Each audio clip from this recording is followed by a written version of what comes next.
ઉજ્જૈનના માગડોન ખાતે બનેલી ઘટનાને લઈને શ્રી સરદાર પટેલ સેવાદળ દ્વારા કલેક્ટરશ્રીને આવેદનપત્ર આપી રજૂઆત કરવામાં આવી। 25મી જાન્યુઆરી 2024ના રોજ મધ્યપ્રદેશ રાજ્યના ઉજ્જૈનના માગડોન ખાતે રાષ્ટ્રીય એકતાના પ્રતીક અને અખંડ ભારતના નિર્માતા સરદાર વલ્લભભાઈ પટેલ સાહેબની પ્રતિમાને અસામાજિક તત્વો દ્વારા ઉખાડી તોડફોડ કરી ખંડિત કરી અને સળગાવવામાં આવી છે। આ ઘટના સરદાર પટેલ સાહેબનું જ નહીં પરંતુ ભારતના હિન્દુ રાષ્ટ્રનું અપમાન છે। આવા કૃત્ય કરનાર સામે સમગ્ર ભારતના નાગરિકો રોષની લાગણી અનુભવી રહ્યા છે। આ ઘટના સરદાર પ્રેમીઓ અને શ્રી સરદાર પટેલ સેવાદળ એસપીજી ગ્રુપ સખત શબ્દોમાં વખોડી કાઢે છે। મધ્યપ્રદેશના મુખ્યમંત્રી શ્રી અને પ્રશાસનને રજૂઆત કરી આ અસામાજિક તત્વોને વહેલી તકે ધરપકડ થાય અને ફાસ્ટ ટ્રેક કોર્ટમાં કેસ ચલાવી આરોપીઓને કડકમાં કડક સજા કરવામાં આવે એવી સમગ્ર સરદાર પ્રેમીઓ અને શ્રી સરદાર પટેલ સેવાદળ એસપીજી ગ્રુપની માંગણી છે। અમે 25 તારીખના રોજ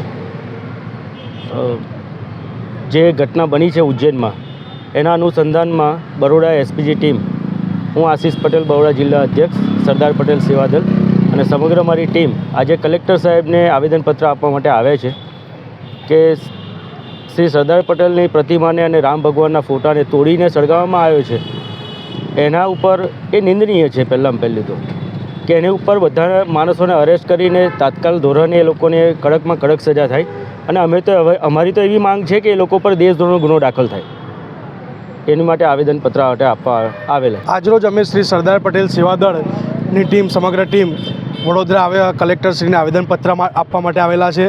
જેમ કે આપણે સૌ જાણીએ છીએ કે મધ્યપ્રદેશના ઉજ્જૈન ખાતે શ્રી સરદાર સાહેબની પ્રતિમા તથા ભગવાન શ્રીરામના ફોટાને તોડીને સળગાવવામાં આવ્યો, એના વિરોધમાં આજે અમે કલેક્ટરશ્રીને આવેદનપત્ર આપવામાં આવે છે। ત્યાં આગળના પ્રશાસને એ લોકો પર હુલ્લડનો એક સામાન્ય કેસ કરીને કેસ દબાવવાની કોશિશ કરેલી છે, પણ અમારી માંગ છે કે એ લોકો સામે દેશદ્રોહનો ગુનો દાખલ થાય, કડકમાં કડક સજા થાય અને સરદાર સાહેબની પ્રતિમા એ જ જગ્યાએ ફરીથી ત્યાં પ્રસ્થાપિત થાય એવી અમારી માંગ છે।